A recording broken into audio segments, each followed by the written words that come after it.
¿Cómo están, empresarios? Bienvenidos a esta clase de Derecho Laboral.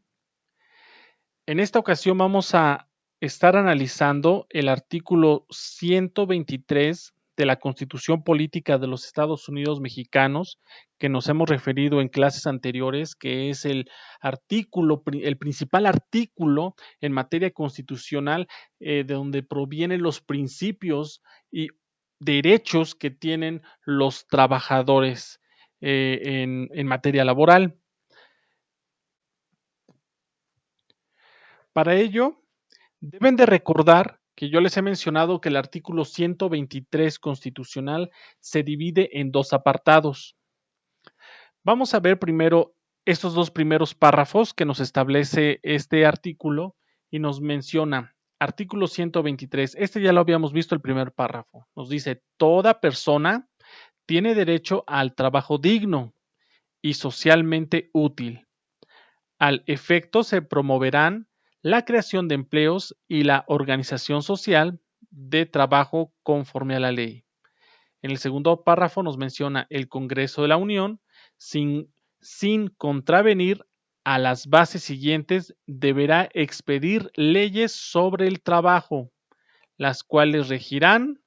Bien, este segundo párrafo ya habíamos establecido que el Congreso de la Unión, de acuerdo al artículo 73, fracción 10 de la Constitución, el Congreso de la Unión es el facultado para poder legislar en materia de trabajo. Vamos a recordarlo, vamos al artículo 73. Aquí está, 73, y es en la fracción 10. Vean, dice, para legislar en toda la República sobre hidrocarburos, etcétera, y aquí menciona, y para expedir las leyes del trabajo reglamentarias del artículo 123. Eso es facultad del Congreso. Aquí está, el Congreso tiene la facultad. Ahora, en el artículo 123 que estamos analizando, nos menciona en este párrafo, en el segundo párrafo, que el Congreso de la Unión es el que tiene la facultad para expedir las leyes relacionadas al trabajo. Entonces, ya relacionamos el artículo 73, fracción 10, con el artículo 123 en su segundo párrafo, ya lo relacionamos que el Congreso de la Unión es quien tiene la facultad de legislar en materia laboral. Ahora, yo les mencioné que el artículo 123 se divide en dos apartados. Vean que aquí tenemos el apartado A, que es entre los obreros, jornaleros, empleados domésticos, artesanos y de una manera general todo contrato de trabajo, todo contrato de trabajo. O sea, ya dijo todo tipo de trabajo es dentro del apartado A. Entonces yo les mencioné que en el apartado A se regulan las relaciones laborales, las relaciones de trabajo entre la industria privada y sus trabajadores. Y vean que en el apartado B, vamos más abajo, que son 31 fracciones, si no mal recuerdo. Aquí ya va a terminar. Aquí está, miren, el apartado B regula la relación laboral entre los poderes de la Unión y sus trabajadores, el poder ejecutivo, legislativo y judicial en materia federal y sus trabajadores. ¿Por qué en materia federal? ¿Se acuerdan que en materia estatal y municipal el artículo 115 y 116 de la Constitución establece las relaciones laborales entre el artículo 115, entre los trabajadores y los municipios, mientras que en el artículo 116 establece la relación de trabajo entre sus trabajadores y las entidades federativas y sus trabajadores. En este artículo 123, apartado B, es exclusivo para la federación entre los poderes de la Unión, ejecutivo, legislativo y judicial, y sus trabajadores. Entonces, tengan mucho en consideración esa parte porque nos va a servir para determinar cuál es la legislación que debemos de ocupar en materia laboral. Vamos a regresarnos al inicio del apartado A, que es el que estamos estudiando, para poder analizar cada una de las fracciones. Vean, le estoy diciendo que cada una de las fracciones y son bastantes. Entonces, vamos a ver. Artículo 1. La duración de la jornada máxima será de 8 horas. Recuerden que a través de la historia fue una de las peleas que se tuvieron por cuestiones de la Revolución Mexicana y se realizó la huelga de Río Blanco y Cananea, en el cual se estaban solicitando diversos, bueno, no solicitando, se estaban luchando por el respeto o por la creación de derechos que respetaran su dignidad como personas. Entonces, en el artículo 1, vean que la duración de la jornada máxima será de 8 horas. Y eso es lo que nosotros sabemos, que la jornada máxima son de 8 horas. En el artículo 61 de la Ley Federal del Trabajo, vamos al artículo 61. Aquí está. Vean, artículo 61. La jornada máxima la máxima jornada será de 8 horas diurna, 7 la nocturna y 7 horas y media la mixta. Vean que aquí nosotros ya tenemos 3 tipos de jornadas. Jornada diurna, nocturna y mixta. Entonces, vamos a aquí. Y aquí vamos a poner las jornadas laborales. Y tenemos 3: diurna, nocturna y mixta. Pero ¿cuál es cada una de ellas? Vamos a verlas. Aquí nos establece que 8 horas es la jornada máxima en diurna, 7 en la nocturna y en la mixta son 7 horas y media. Entonces vamos a ponerlo. La diurna, jornada máxima de 8 horas. En la nocturna, jornada máxima de 7 horas. Y en la mixta, jornada máxima de 7.5 horas, o sea, 7 horas y media. Vamos nuevamente a la Ley Federal del Trabajo.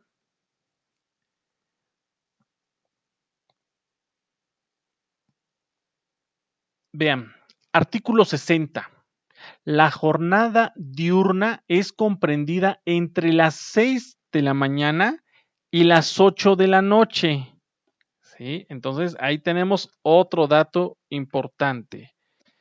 Comprende desde las 6 horas hasta las 20 horas.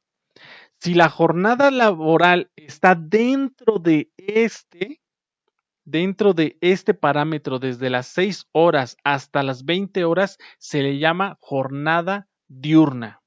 Vamos a seguir el estudio. Jornada nocturna es la comprendida entre las 20 y las 6 horas. Entonces, la nocturna comprende desde las 20 horas hasta las 6 horas.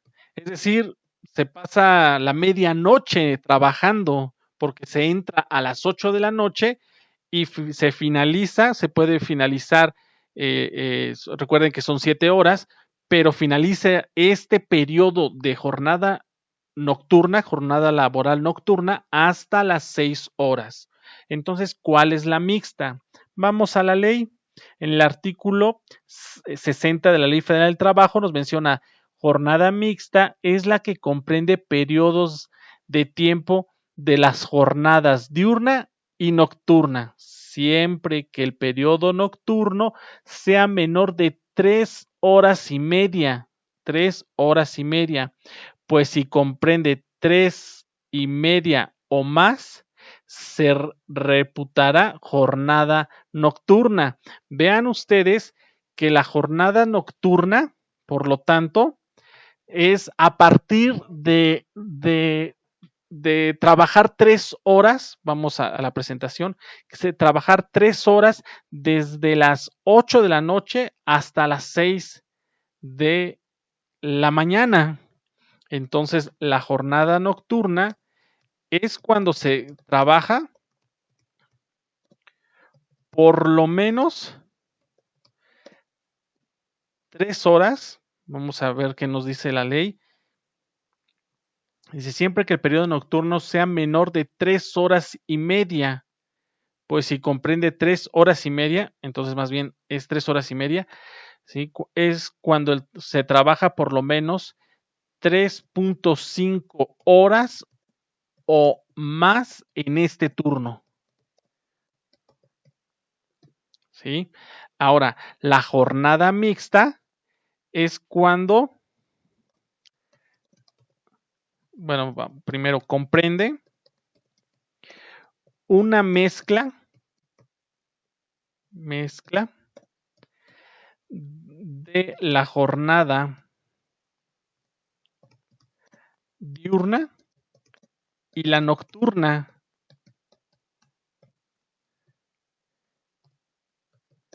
siempre y cuando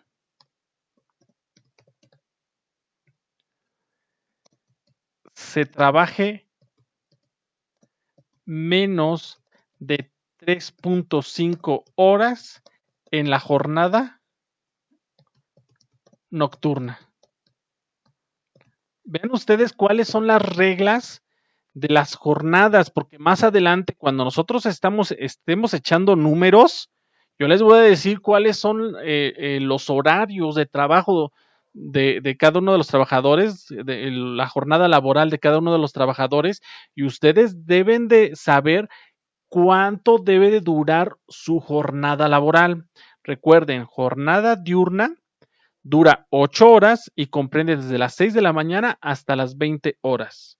La jornada nocturna comprende una jornada máxima de 7 horas y comprende desde las 8 de la noche hasta las 6 de la mañana. Y es cuando se trabaja por lo menos 3.5 horas, 3 horas y media o más en este turno. Me refiero al turno nocturno. Y la jornada mixta es una jornada máxima de 7.5 horas, 7 horas y media. Comprende una mezcla entre la jornada diurna y la jornada nocturna, siempre y cuando se trabaje menos de 3.5 horas, 3 horas y media en la jornada nocturna, ¿sí? Entonces, ahí están las reglas sobre las jornadas laborales. Entonces, vamos a regresar a nuestra constitución. Todavía nos falta 30 fracciones, entonces vamos a echarle un poquito más de velocidad. En la fracción 2 menciona también lo establecido en el artículo 61 que acabamos de estudiar. Dice, la jornada máxima de trabajo nocturno será de 7 horas, la acabamos de ver. Quedan prohibidas las labores insalubres o peligrosas, ¿sí? El trabajo nocturno industrial y todo otro trabajo después de las 10 de la noche de los menores de 16 años. Vean, queda prohibido para los menores de 16 años las labores insalubres o peligrosas, el trabajo nocturno industrial y todo otro trabajo después de las 10 de la noche. Recuerden que después de las 10 de la noche, ¿qué jornada es? Es la jornada nocturna, ¿no? Ya estamos en la nocturna. Recuerden, vamos acá. Después de las 10 de la noche, recuerden que la jornada nocturna comienza desde las 8 de la noche. Entonces, podríamos considerar que es una jornada mixta. Si es que saliera este trabajador, como lo menciona la ley, menor de 16 años, si saliera a las 10 de la noche, como máximo, estaría trabajando ¿cuántas horas? 7 horas y media, ¿no? Porque es jornada mixta. Entonces, en el artículo 5, vamos al artículo 5 de la Ley Federal del Trabajo, nos menciona, Las disposiciones de esta ley son de orden público, o sea, la Ley Federal del Trabajo son de orden público, por lo que no producirá efectos legales ni impedirá el goce y el ejercicio de los derechos, sea escrita o verbal, la estipulación que establezca.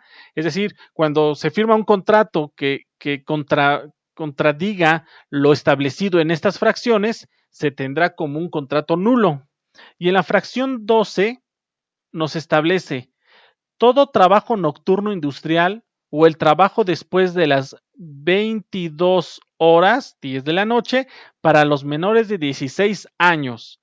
Vean que la Ley Federal del Trabajo dice exactamente lo que nos está diciendo la Constitución. Ahí yo les estoy relacionando qué es lo que dice la Constitución Política de los Estados Unidos Mexicanos en cada una de las fracciones y nos vamos a la Ley Federal del Trabajo para saber qué es lo que nos dice la Ley Federal del Trabajo. Recuerden que la Ley Federal del Trabajo no puede contradecir lo que diga la Constitución. Sin embargo, recuerden también que la Ley Federal del Trabajo reglamenta lo que dice la Constitución.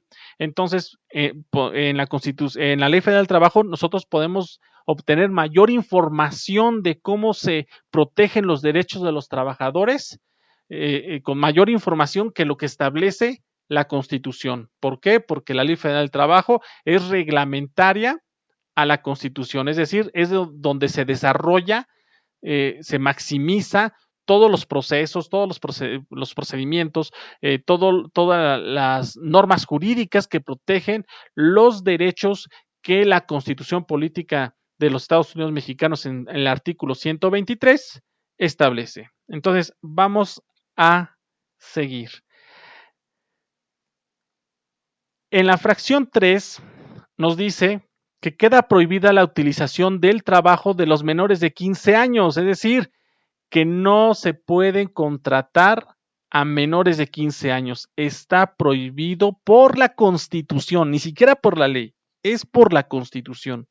Y después nos menciona, los mayores de esta edad, es decir, los mayores de 15 años y menores de 16, o sea, los que tengan desde 15 años con una hora de nacidos, 15 años con una hora, hasta que no hayan cumplido los 16 años, nos menciona que tendrán como jornada máxima la de 6 horas. Entonces nos está mencionando que los trabajadores de 15 años, su jornada máxima es de 6 horas. Vamos a ver qué nos dice la Ley Federal de Trabajo. Para ello nos vamos a ir al artículo 22 bis. Vean, el artículo 22 bis nos menciona, queda prohibido el trabajo de menores de 15 años. Ya ven que ya está relacionado la Constitución con la Ley Federal del Trabajo. Y después nos establece, no podrá utilizarse el trabajo de mayores de esta edad. ¿De qué edad? De 15 años. Los mayores de 15 años y menores de 18 años que no hayan terminado su educación básica obligatoria, salvo los casos que apruebe la autoridad laboral correspondiente en que a su juicio haya compatibilidad entre los estudios y el trabajo. Vean ustedes esto que es muy importante. No podrá utilizarse el trabajo de mayores de edad y menores de 18 años que no hayan terminado su educación básica. ¿Cuál es la educación básica? ¿Sí? Pues estamos hablando que es primaria y secundaria, ¿sí? De hecho, ya se tiene hasta la preparatoria, ¿no? Pero nos establece que esa restricción va a establecerse de los 15 a los 18 años. Posteriormente de los 18 años, esta restricción ya no aplica, solamente para los trabajadores de 15 años, 16, 17, hasta los de 18 años, hasta los menores de 18 años. Ya cuando se cumpla la mayoría de edad, esta restricción ya no aplica, ¿sí? Entonces hay que tomar en consideración que los trabajadores de 15 a 17 años que no hayan finalizado su educación básica obligatoria, no pueden no pueden ejercer el trabajo, se podría decir. Vamos nuevamente ahora en el artículo 177. Vamos a desplazarnos. Aquí está, artículo 177. Dice, la jornada de trabajo de los menores de 16 años no podrá exceder de 6 horas diarias y deberá dividirse en periodos máximos de 3 horas. Entre los distintos periodos de la jornada disfrutará de un reposo de 1 hora por lo menos 1 hora.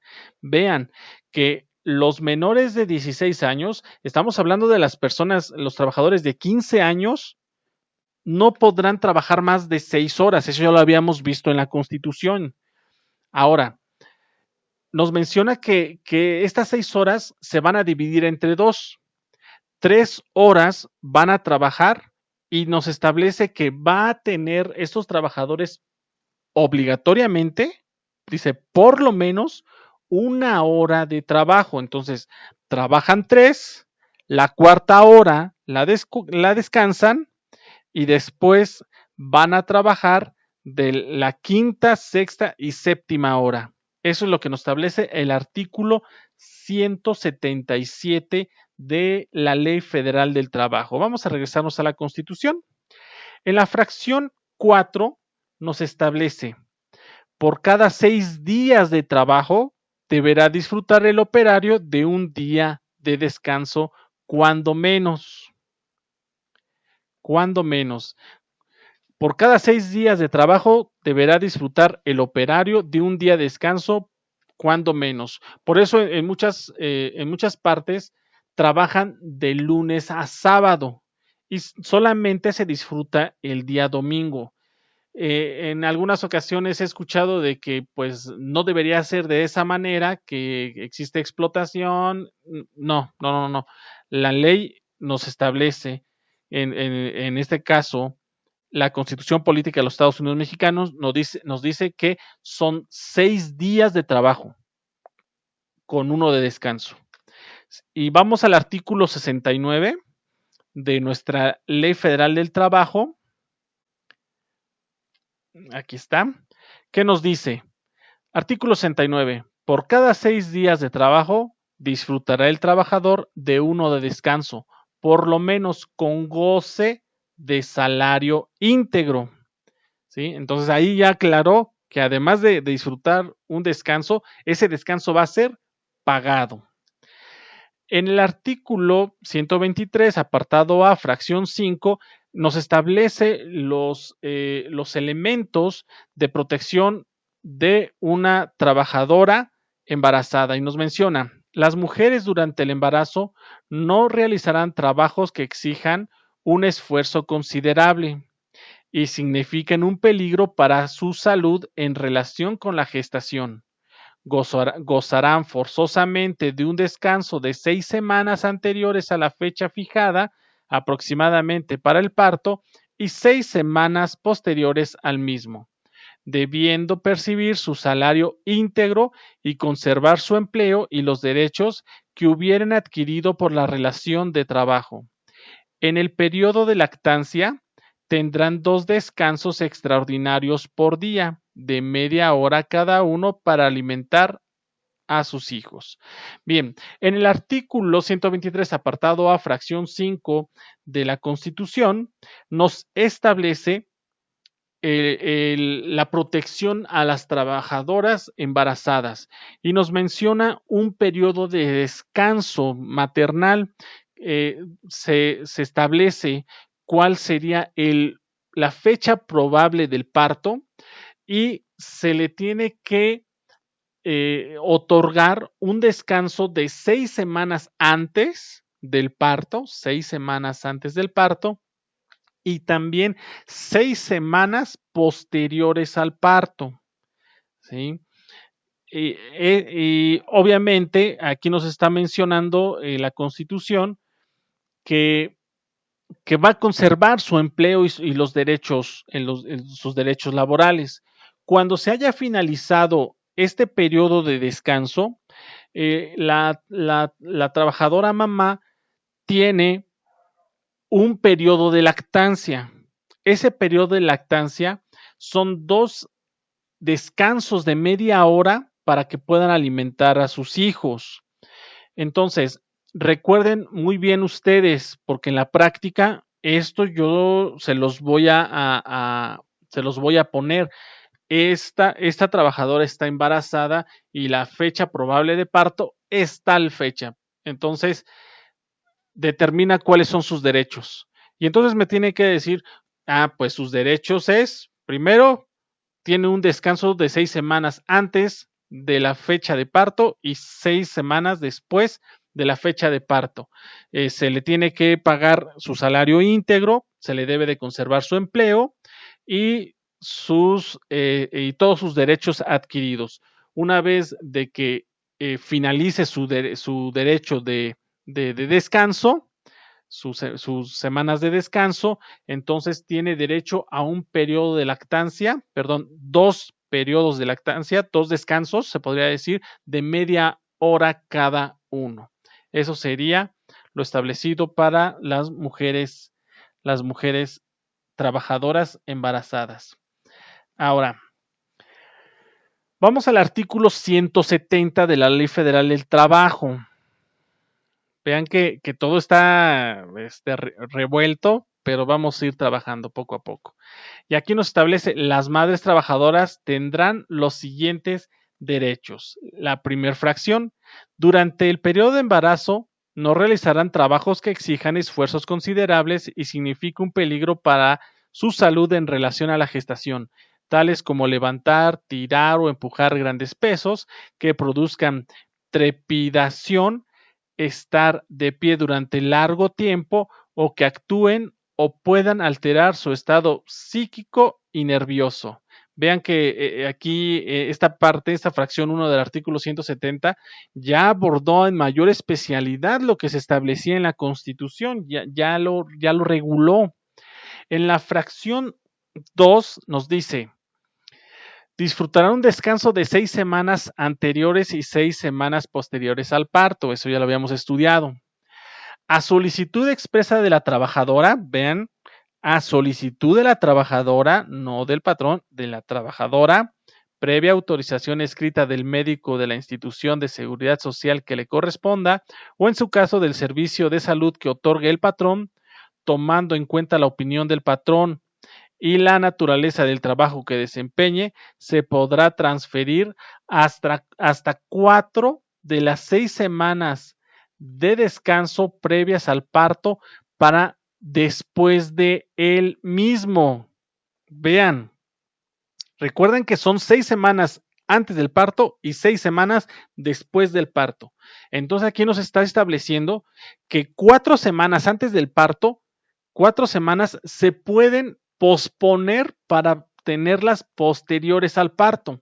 Es decir, serían 2 semanas antes del parto y posteriormente serían 10 semanas después del parto. Ese sería el periodo que se podría, a solicitud de la trabajadora, llevar hacia el final del periodo de descanso. Vean que la Constitución nos establece algo y aquí la Ley Federal del Trabajo establece lo mismo que nos establecía la Constitución, pero todavía le dice a la madre trabajadora, tú tienes la facultad, tú tienes el derecho de solicitar que estas 4 semanas correspondientes a las primeras 6 semanas de descanso, 4 semanas, se puedan posponer para conjuntarlas con las últimas 6 semanas de descanso y poder disfrutar 10 semanas de descanso. Vean, esto es muy interesante. Y nos dice, en caso de que los hijos hayan nacido con cualquier tipo de discapacidad o requieran atención médica hospitalaria, el descanso podrá ser de hasta 8 semanas posteriores al parto, previamente presentación del certificado médico correspondiente. Recuerden, aquí son 8 semanas teníamos 6 semanas posteriores al parto. Aquí nos están mencionando 2 semanas más para completar las 8 semanas, siempre y cuando pues el recién nacido haya nacido con algún tipo de discapacidad. Y por último, en este párrafo nos dice, en caso de que se presente autorización de médico particular, este deberá contener el nombre y número de cédula profesional de quien lo expida, la fecha y el estado médico de la trabajadora. Bien, vamos ahora a la fracción 4 y nos dice, en los periodos de lactancia, ¿sí? En el periodo de lactancia, hasta por el término máximo de 6 meses, tendrán 2 reposos extraordinarios por día, de media hora cada uno. Hasta ahí, fíjense que ya establece lo mismo que establecía la Constitución, pero aquí nada más establece que nada más son 6 meses. Después de que regresó de esas 6 semanas posteriores a su periodo de descanso de nacimiento, a partir de ese momento se tienen 6 meses de periodo de lactancia. Tomen mucho en consideración los tiempos, por eso se lo estoy repitiendo para que a ustedes les quede muy claro, porque cuando ya echemos números, esta parte son fundamentales. Ahora, dice, para alimentar a sus hijos, el periodo de lactancia es para alimentar a sus hijos en un lugar adecuado e higiénico que designe la empresa. Aquí está, fíjense, ¿quién es la obligada de poner un espacio adecuado y higiénico? La empresa. La empresa debe de tener un espacio de lactancia.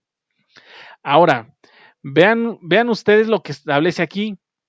O bien, cuando esto no sea posible, previo acuerdo con el patrón, se reducirá en 1 hora su jornada de trabajo durante el periodo señalado.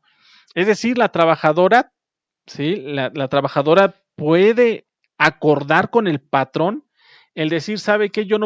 A mí no me gustaría tomar estos 2 reposos de media hora para alimentar a mi bebé porque mi bebé no está aquí. Tal vez lo dejé con mi hermana, mi mamá, etcétera. ¿Sí? Y yo no tengo aquí al bebé, entonces yo no necesito en este momento los 2 periodos para amamantar al bebé, para alimentarlo. Entonces, en vez de que me dé esos 2 periodos, mejor déjeme salir 1 hora antes de mi jornada laboral. Aquí el artículo 170, fracción 4 de la Ley Federal del Trabajo establece que es posible poderlo realizar. ¿Sí? Vean, la Constitución dice algo y la Ley Federal del Trabajo reglamenta lo que dice la Constitución y todavía establece algunos derechos adicionales a los trabajadores. Vamos a seguir nuestro trabajo. Vamos a la fracción 6.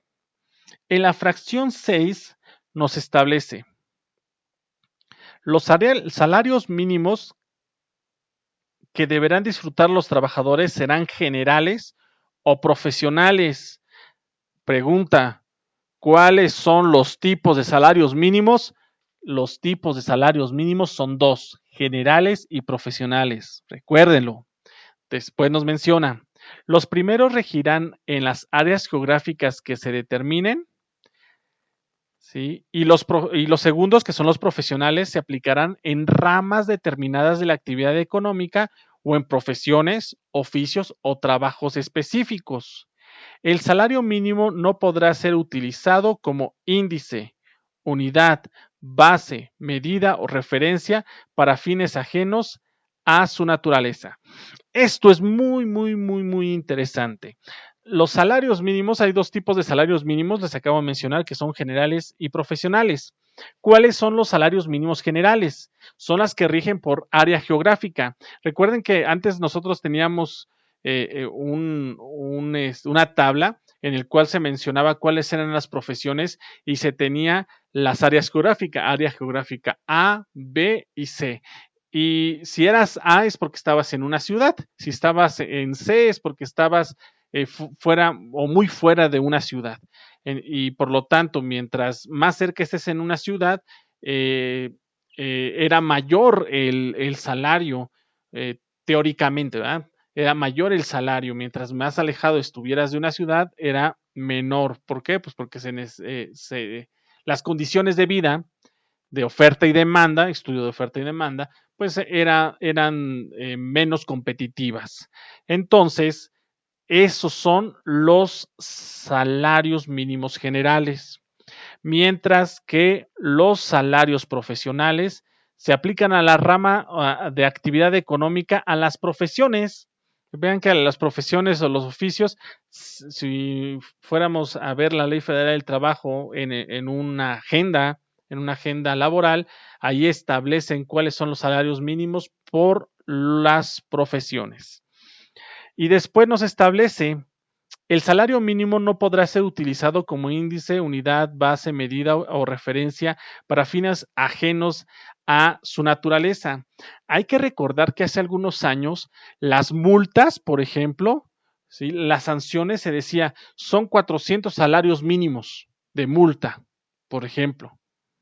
Aquí esta parte que es nueva, vean que fue en el 2016, enero 2016, aquí se lo subrayo, enero 2016, párrafo reformado en el Diario Oficial en 27 de enero 2016, establece, ¿sí?, que el salario mínimo ya no puede ser utilizado como medida. Ya no se puede legislar, ya no se puede decir una multa de 400 salarios mínimos. Ya este artículo, fracción 6, ya estableció que no se debe de realizar. Y por eso se creó la UMA, Unidad de Medida Actualizada. La UMA ahora es lo que, para efectos de multas, por ejemplo, es lo que sustituyó al salario mínimo. ¿Sí? Muy interesante. Bien, estamos en la fracción 6, en el primer párrafo. Vamos a la Ley Federal del Trabajo. Vamos al artículo 92 y nos establece, vean, artículo 92, los salarios mínimos generales regirán para todos los trabajadores del área o áreas geográficas de aplicación que se determinen independientemente de las ramas de la actividad económica, profesiones, oficios o trabajos especiales. ¿De qué se está refiriendo? A los salarios mínimos generales. En el artículo 93 dice: los salarios mínimos profesionales regirán para todos los trabajadores de la rama de la actividad económica, profesión, oficio, trabajo especiales que se determinen dentro de una o varias áreas geográficas de aplicación. ¿Cuáles son los dos tipos de salarios mínimos? La respuesta es salario mínimo general y salario mínimo profesional. Vamos a regresar a la Constitución. En la fracción 6, segundo párrafo, nos establece: los salarios mínimos generales deberán ser suficientes para satisfacer las necesidades normales de un jefe de familia, en el orden material, social y cultural, y para proveer a la educación obligatoria de los hijos. Los salarios mínimos profesionales se fijarán considerando además las condiciones de las distintas actividades económicas. Esta fracción, perdón, este párrafo es es un párrafo de lucha social. Vean que un salario mínimo debe ser suficiente para satisfacer las necesidades normales de un jefe de familia. Yo les pregunto, ¿un jefe de familia puede mantener a su familia con un salario mínimo? En este momento no, la verdad. Entonces, es un ideal, es un ideal de qué deberíamos nosotros de lograr, ¿sí? Hacia dónde nosotros deberíamos de dirigir los intereses jurídicos, los intereses sociales y los intereses económicos de esta sociedad. Vamos al artículo 90. En el artículo 90, aquí nos menciona que el salario mínimo es la cantidad menor que debe de recibir en efectivo el trabajador por los servicios prestados en una jornada de trabajo. Entonces, como nos menciona que es menor, no significa que es el límite inferior. ya no puede o no debería de recibir menos de este salario mínimo, porque es una cantidad menor, es lo que nos establece el primer párrafo. Pero en el segundo párrafo, vean, dice, el salario mínimo deberá ser suficiente para satisfacer las necesidades normales de un jefe de familia en el orden material, social y cultural y para proveer a la educación obligatoria a los hijos. Vean que acabamos de leer exactamente lo mismo que establece la Constitución. Después dice, se considera de utilidad social el establecimiento de instituciones y medidas que protejan la capacidad adquisitiva del salario y faciliten el acceso a los trabajadores a la obtención de satisfactores. Bueno, eso es respecto a esta fracción en el segundo párrafo. En el tercer párrafo de la fracción 6, estamos en el artículo 123, apartado A, fracción 6, tercer párrafo, nos establece: los salarios mínimos se fijarán por una comisión nacional integrada por representantes de los trabajadores, de los patrones y del gobierno. Tripartita. ¿Cuáles son tripartita? Trabajadores, patrones y gobierno, la que podrá auxiliarse de las comisiones especiales de carácter consultivo que considere indispensables para el mejor desempeño de las funciones. Entonces, ¿quién va a fijar los salarios mínimos? Una comisión nacional tripartita. ¿Cómo se integra esta comisión nacional tripartita? Trabajadores, patrones y gobierno. Bien, vamos a la Ley Federal del Trabajo, vamos al artículo 94 y en este artículo 94 nos establece: los salarios mínimos se fijarán por una comisión nacional integrada por representantes de los trabajadores, patrones y del gobierno, la cual podrá auxiliarse de las comisiones especiales de carácter consultivo que considere indispensables para el mejor desempeño de sus funciones. Vean que nos dice exactamente lo mismo que la fracción 6, tercer párrafo del apartado A del artículo 123 constitucional. Vamos a seguir nuestro estudio. Fracción 7. Eso ya lo habíamos analizado, ya está subrayado. Dice, para trabajo igual debe corresponder salario igual, sin tener en cuenta sexo ni nacionalidad, ¿sí? La igualdad. Para eso nos vamos a ir al artículo 86, que eso también ya lo habíamos visto, que nos dice, artículo 86, a trabajo igual, desempeñado en puesto, jornada y condición de eficiencia también iguales, debe corresponder, por lo tanto, salario iguales. ¿Sí? Ya lo habíamos analizado, pero estamos correlacionando la fracción número 7 del apartado A del artículo 123 constitucional con el artículo 86 de la Ley Federal del Trabajo. Vámonos a la Constitución. Ahora, en la fracción 8, el salario mínimo quedará exceptuado de embargo, compensación o descuento. Vean, el salario mínimo quedará exceptuado de embargo, compensación o descuento. En sentido contrario, contrario sensu, en sentido contrario, lo que sobrepase el salario mínimo, lo que sobrepase, no queda exceptuado de embargo, compensación y descuento.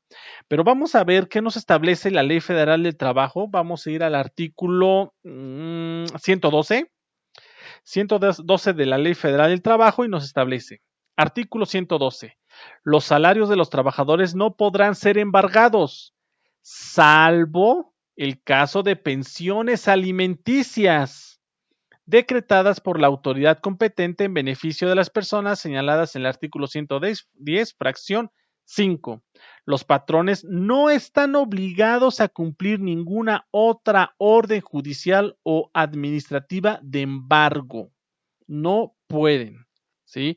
Los salarios, aquí nos menciona, fíjense, los salarios, no nos dice salario mínimo, nos dice los salarios de los trabajadores no podrán ser embargados, excepto por pensiones alimenticias. Los salarios, de manera general, ¿correcto? Vamos al artículo 97, también tiene algo interesante. y nos establece artículo 97. Los salarios mínimos, aquí sí nos está diciendo salarios mínimos, no puede ser objeto de compensación, descuento o reducción, salvo los siguientes casos. Estamos hablando de la fracción 1 de la pensión alimenticia decretada por una autoridad competente, en este caso un tribunal civil, en favor de una persona mencionada del artículo 110, fracción 5. En la número 2, pago de rentas, a que se refiere al artículo 151, eso es importante, siempre y cuando que el descuento no podrá exceder del 10% del salario. ¿Sí? Otro motivo por el cual se puede embargar el salario mínimo es por el pago de abonos para cubrir préstamos provenientes del Fondo Nacional de Vivienda, es decir, por el Infonavit. O sea, fíjense, por una deuda de Infonavit sí se puede realizar un descuento de un salario mínimo. Dice, para los trabajadores destinados a la adquisición, construcción, reparación, ampliación o mejora de las casas, habitaciones o el pago de pasivos adquiridos por estos conceptos, etcétera, ¿no? O sea, el Infonavit sí puede descontar de un salario mínimo. Y otro motivo es el pago de abonos para cubrir créditos otorgados y garantizados por el instituto a que se refiere el artículo 103 bis de esta ley, destinados a la adquisición de bienes de consumo duradero o al pago de servicios, al FONACOT, ¿no? Bueno, vamos a regresar a nuestra Constitución, en el artículo 123, en el apartado A, y vamos a ver la fracción 9. Esta fracción 9 la vamos a ver todavía más adelante con mayor detenimiento. Aquí solamente les voy a mencionar qué es lo que se establece, cuál es su relación con la Ley Federal del Trabajo, pero no vamos a estudiarla. ¿Por qué? Porque de aquí sí vamos a echar números. ¿Por qué vamos a echar números? Porque es la PTU, la participación de los trabajadores de las utilidades de la empresa, y yo les voy a enseñar cómo calcularlo. Entonces, solamente vamos a pasar señalando qué es lo que se señala. Recuerden, artículo 123, apartado A, fracción 9 de la Ley Federal de la Constitución Política de los Estados Unidos Mexicanos, establece que los trabajadores tendrán derecho a una participación de las utilidades de las empresas. Ahí está, la PTU. Y ya establece cómo se debe de realizar el primer cálculo. Sin embargo, en la Ley Federal del Trabajo nos tendríamos que ir al artículo 117. Vamos al artículo 117 y vean, participación de los trabajadores en las utilidades de la empresa. ¿Sí? Artículo 117, los trabajadores participarán en las utilidades de la empresa de conformidad con el porcentaje que determine la Comisión Nacional de Participación de los Trabajadores en las utilidades de la empresa. Aquí es desde el artículo 117 hasta el artículo 131, si no mal recuerdo. Aquí sí, 131 establece todo lo de la PTU. Ahorita no lo vamos a analizar, ¿sí? No lo vamos a analizar. Más adelante vamos a echar números y pues ahí es donde vamos a aprender cómo aplicar la ley a aspectos ya financieros. Vamos nuevamente a la Constitución Política de los Estados Unidos Mexicanos.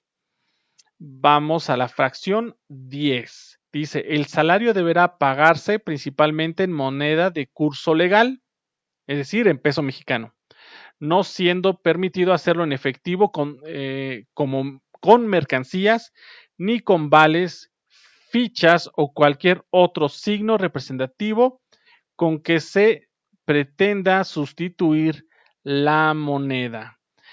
Recuerdan que anteriormente en las tiendas de raya le decían al trabajador, ¿sabes qué? Tu salario lo vas a cobrar consumiendo materiales, materia prima o productos de la tienda de raya.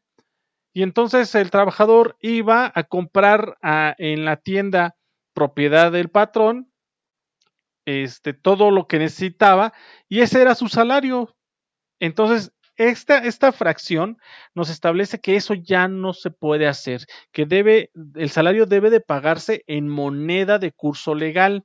Y cuando hablamos de moneda de curso legal, es la moneda que existe en este momento, ¿sí? No puede ser que existió hace tiempo. Debe de ser utilizado en este momento. Para eso vamos a la Ley Federal del Trabajo, vamos al artículo 101 y dice, artículo 101, el salario en efectivo deberá pagarse precisamente en moneda de curso legal, no siendo permitidos hacerlo en mercancías, vales, fichas o cualquier otro signo representativo que se pretende sustituir la moneda. ¿Sí? Es lo que nosotros ahorita estábamos mencionando.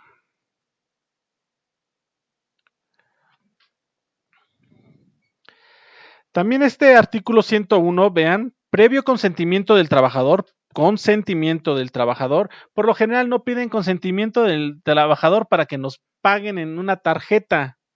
No es cierto. Dice, previo consentimiento del trabajador, el pago del salario podrá efectuarse por medio de depósitos en cuenta bancaria, tarjeta de débito, transferencias o cualquier otro medio electrónico. Los gastos o costos que originen estos medios alternativos de pago serán cubiertos por el patrón. ¿Sí? Pero vean que nos dice previo consentimiento del trabajador, en realidad no se pide consentimiento al trabajador, simplemente se le establece cómo se paga.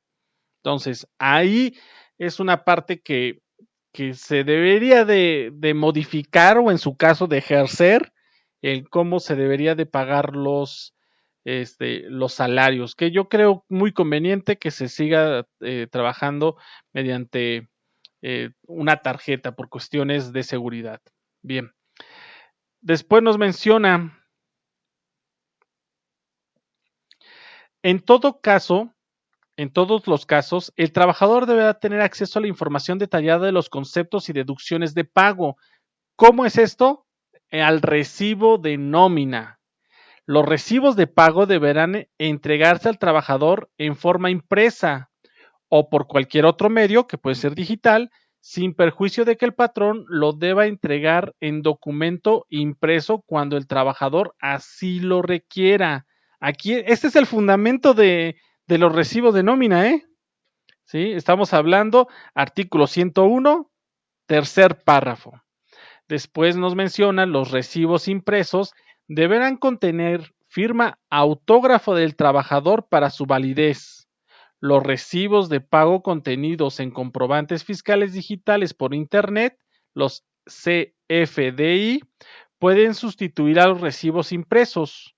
El contenido de un CFDI hará prueba si se verifica en el portal de Internet del Servicio de Administración Tributaria. Bueno, ahí está. Esos son el fundamento de los recibos de nómina. Vamos a seguir nuestro estudio porque nos falta bastante. Fracción 11. Dice, cuando por circunstancias extraordinarias deban aumentarse las horas de jornada, se abonará como salario por el tiempo excedente un 100% más de lo fijado por las horas normales. En ningún caso el trabajo extraordinario podrá exceder de 3 horas diarias ni de 3 veces consecutivas. Los menores de 16 años no serán admitidos en esta clase de trabajos. Esta fracción 11 es el fundamento de las horas extra y nos dice que los menores de 16 años, o sea, no participan en horas extras, no serán admitidos para esta clase de trabajo, o sea, no pueden realizar horas extras. Los mayores, los de 16 años y mayores, sí pueden participar en las horas extras. Ahora, ¿cómo se pagan las horas extras? Vean, el 100%, vean, dice que el tiempo excedente Por el tiempo excedente se pagará un 100% más de lo fijado para las horas normales. Bien, si el salario es un 100%, las horas extras deben ser un 200%. ¿Por qué? Porque nos dice que se abonará como salario por el tiempo excedente un 100% más, un 100% más del 100%, un 100% más de un 100%, es decir, 100% más 100%, 200%, es decir, lo doble. Las horas extras se pagan lo doble. Ahora, tomen en consideración esto también, se lo estoy mencionando porque en la práctica tienen mucha información para aplicarlo ya financieramente. Ahora, dice, en ningún caso el trabajo extraordinario podrá exceder de 3 horas diarias ni de 3 veces consecutivas. Es decir, los tiempos extras no deben ser mayor a 3 horas diarias ni 3 veces consecutivas. Es decir, lunes, martes y miércoles. Ese sería el máximo. Ya no puede ser jueves. Son 3 veces consecutivas. ¿Sí? No puede ser más de 3 veces consecutivas. Entonces, vean ustedes que las horas extraordinarias se pagan al doble, solamente 3 horas diarias y 3 días, no puede ser 3 días consecutivos. Entonces, eso quiere decir que en una semana solamente se puede trabajar 9 horas extra. Eso es lo que nos dice la fracción 11, que es otro punto que nosotros vamos a tener que tomar cuando estemos realizando diversos cálculos. En esta parte vamos a la Ley Federal del Trabajo y en el artículo 66 nos establece: podrá también prolongarse la jornada de trabajo por circunstancias extraordinarias sin exceder nunca 3 horas diarias ni de 3 veces en una semana.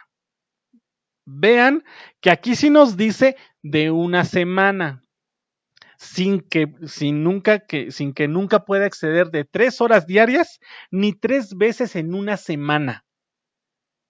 Esta una semana no lo decía en la Constitución. Aquí ya lo reglamentó la Ley Federal del Trabajo, que es para el cual se creó esta Ley Federal del Trabajo, reglamentar el artículo 123 constitucional, pero nos dice 3 veces a la semana.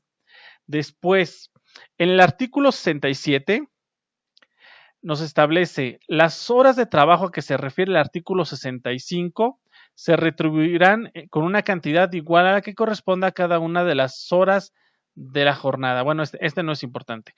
Este sí, dice, las horas de trabajo extraordinario se pagarán con un 100% más del trabajo del salario que corresponda a las horas de la jornada. Vean que aquí otra vez estamos hablando de un 100% más del 100%, es decir, el doble, el 200%, 100% más 100%, 200% es el doble. Las horas extraordinarias se van a pagar el doble. Ahora, artículo 68. Los trabajadores no están obligados a prestar sus servicios por un tiempo mayor del permitido en este capítulo. Pero, ¿qué pasa si sí? Dice, la prolongación del tiempo extraordinario que exceda de 9 horas a la semana obliga al patrón a pagar al trabajador el tiempo excedente con un 200% más del salario que corresponda a la hora de jornada, sin perjuicio de las sanciones que establezca esta ley.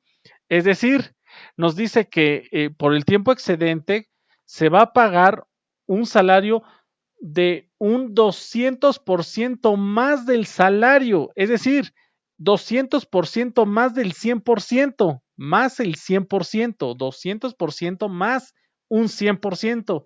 Entonces, 200 más 100 son 300%. Se tiene que pagar 3 veces el salario. Ya no es el doble, ahora es el triple.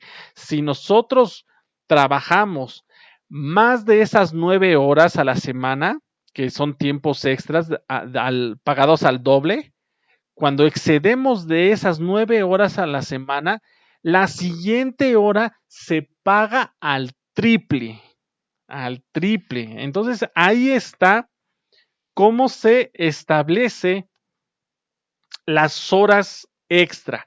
Más adelante, cuando estemos ya trabajando más a fondo en cuestiones de horas extras, yo les voy a enseñar una controversia que se tuvo y que actualmente se tiene respecto a las horas extras. Voy a investigar si ya la Suprema Corte de Justicia ya metió orden respecto a las horas extras, pero había una controversia respecto a cómo deberíamos de considerar esas 9 horas, porque son 3 horas diarias, 3 veces a la semana, o sea, son 3 por 3, son 9. Esas 9 horas de tiempos extras doble, ¿cómo se deberían de computar? Entonces, eso más adelante lo vamos a realizar.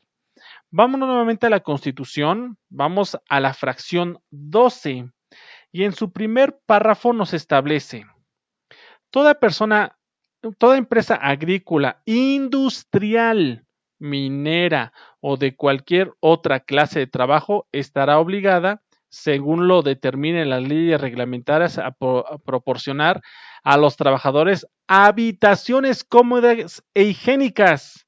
Vean, vean, vean. Esta obligación se cumplirá mediante las aportaciones que las empresas hagan a un Fondo Nacional de Vivienda. Nosotros conocemos este Fondo Nacional de Vivienda como Infonavit, a fin de constituir depósitos en favor de sus trabajadores y establecer un sistema de financiamiento que permita otorgar a estos créditos baratos y suficientes para adquirir propiedad, tales habitaciones, en propiedad tales habitaciones. Fracción 12, fracción 12 del apartado A del artículo 123 constitucional es el fundamento constitucional de la creación del Infonavit. Ahí está, ustedes ahí lo tienen. Este es el fundamento de la creación del Infonavit. Vamos a la Ley Federal del Trabajo, vamos al artículo 136 o 37, 36. Vean, dice: toda empresa agrícola, industrial, minera o de cualquier otra clase de trabajo, o sea, todas las que se anexen, están obligadas a proporcionar a los trabajadores habitaciones cómodas y higiénicas. Para dar cumplimiento a esta obligación, las empresas deberán de aportar al Fondo Nacional de la Vivienda el 5% sobre los salarios de los trabajadores a su servicio. El 5%. Ahora, vean que en la Constitución no dice nada del 5%. La Ley Federal del Trabajo es cuando establece el 5% sobre los salarios. ¿Sí? Entonces, la Ley Federal del Trabajo todavía establece más información relacionada a ello. Vamos nuevamente a la Constitución. Aquí hay mayor información relacionada a ello, pero vamos al último párrafo. Dice: queda prohibido en todo centro de trabajo el establecimiento de expendios de bebidas embriagantes y de casas de juego de azar. ¿Sí? Los casinos. No se puede tener ni expendios de bebidas embriagantes dentro del centro laboral, ni tampoco de un casino, de una casa de juego. Para ello vamos al artículo 116, ahí nos establece mayor información. Y en el artículo 116 nos menciona: queda prohibido en los centros de trabajo el establecimiento de expendios de bebidas embriagantes y de casas de juego de azar y de asignación. Esta prohibición será efectiva en un radio de 4 kilómetros de los centros de trabajo ubicados fuera de las poblaciones. Para efectos de esta ley, son bebidas embriagantes aquellas cuyo contenido alcohólico exceda del 5%. Del 5%. Una cerveza más o menos está en eso. ¿Sí? inclusive puede llegar hasta un 14%. Entonces, ahí está qué se considera una bebida embriagante. Vamos a la Constitución, vamos a seguir nuestro estudio. Fracción 13. Las empresas, cualquiera que sea su actividad, estarán obligadas a proporcionar a sus trabajadores capacitación o adiestramiento para el trabajo. La ley reglamentaria determinará los sistemas, métodos y procedimientos conforme a los cuales los patrones deberán de cumplir con dicha obligación.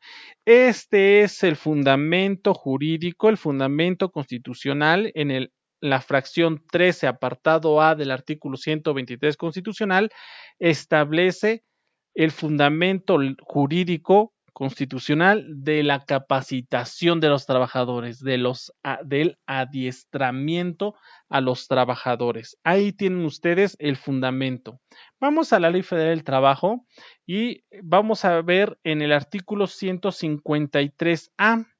Vean, en este artículo nos menciona, los patrones tienen la obligación de proporcionar a todos los trabajadores y estos a recibir.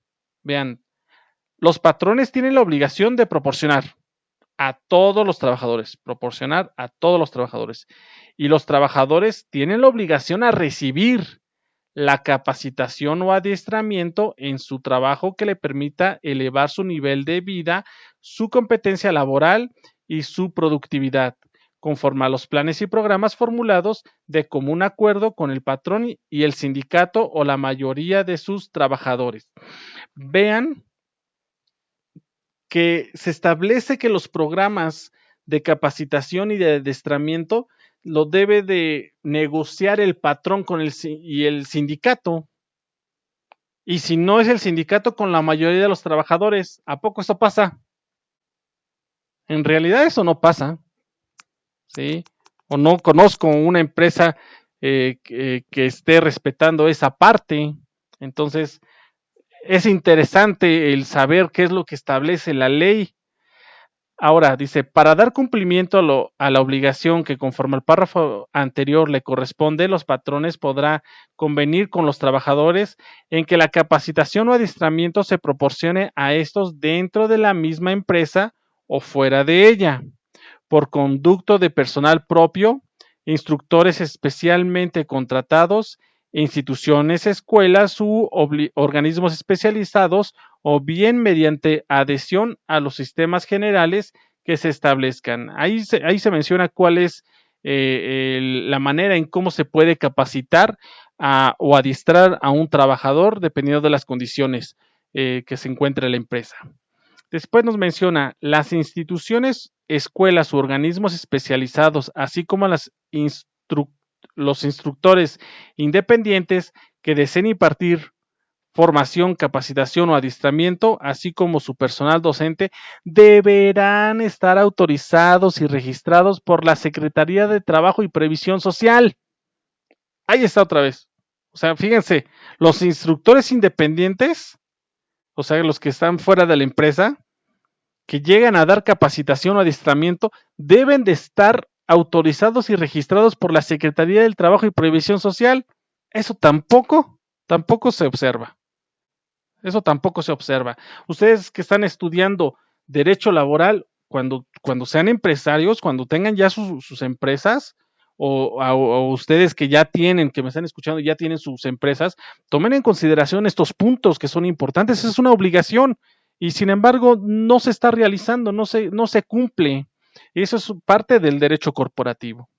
Bien, dice, los cursos y programas de capacitación o adiestramiento, así como los programas para elevar la productividad de la empresa, podrá formularse respecto de cada establecimiento, una empresa, varias de ellas o respecto a una rama de la industria o actividad determinada.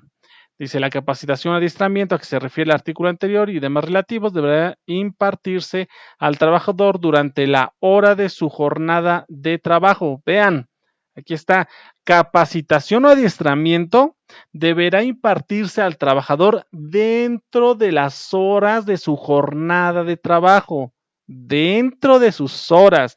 Hay algunas empresas que quieren capacitar o adiestrar al trabajador, pero fuera de horario laboral.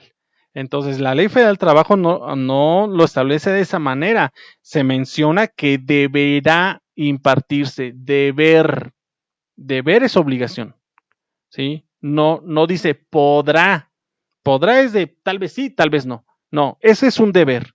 Entonces hay que saber interpretar bien la ley para poder aplicarla adecuadamente a nuestras empresas.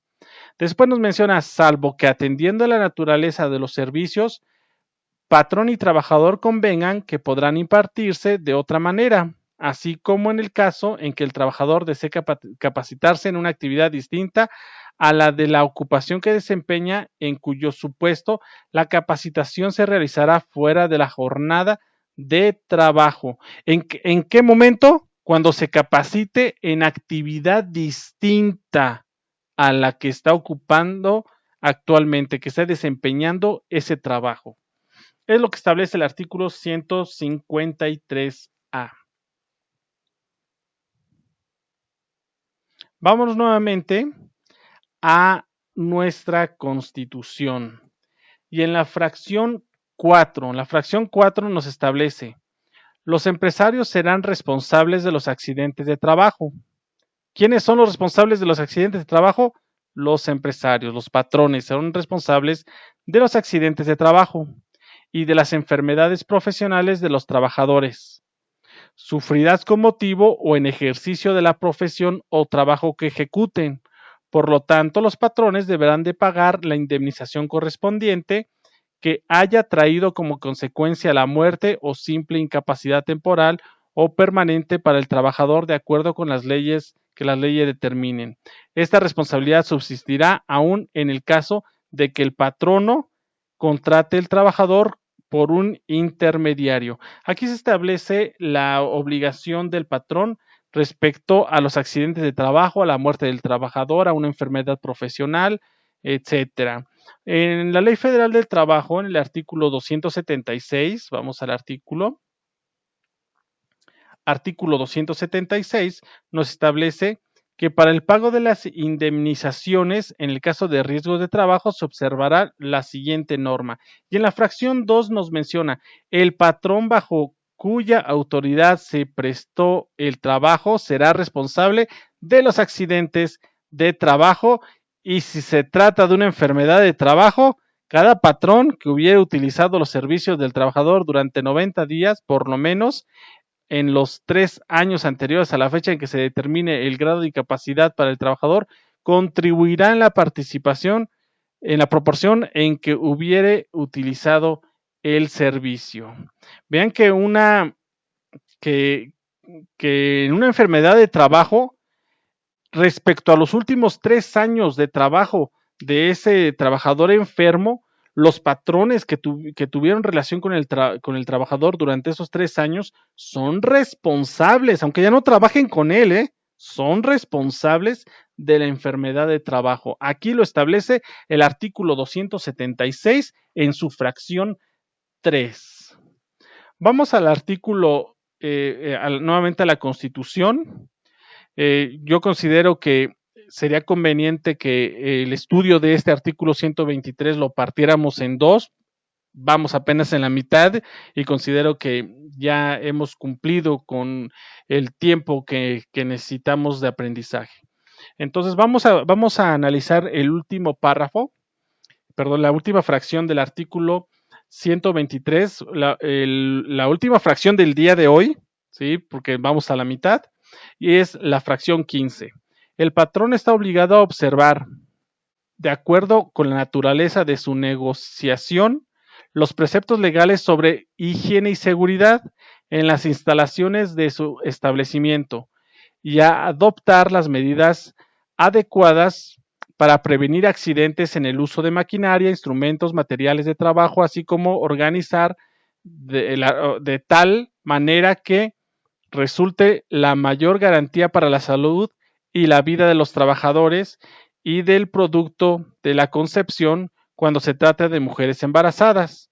Las leyes contendrán al efecto las sanciones procedentes en este caso. Este párrafo que estamos en este momento hablando, déjenme terminar de subrayar, aquí está. En la fracción 15 del apartado A del artículo 123 constitucional es el fundamento legal, el fundamento constitucional sobre los preceptos legales de seguridad e higiene. Higiene y seguridad. Es el fundamento legal. ¿Ven ustedes lo importante de este artículo 123? Hemos visto el fundamento legal del Infonavit, el fundamento legal del Fonacot. Hemos visto el fundamento legal, en este caso, de seguridad, higiene. Y vimos otro que ahorita en este momento no se me viene a la mente. Para ello vamos al artículo 475 de la Ley Federal del Trabajo.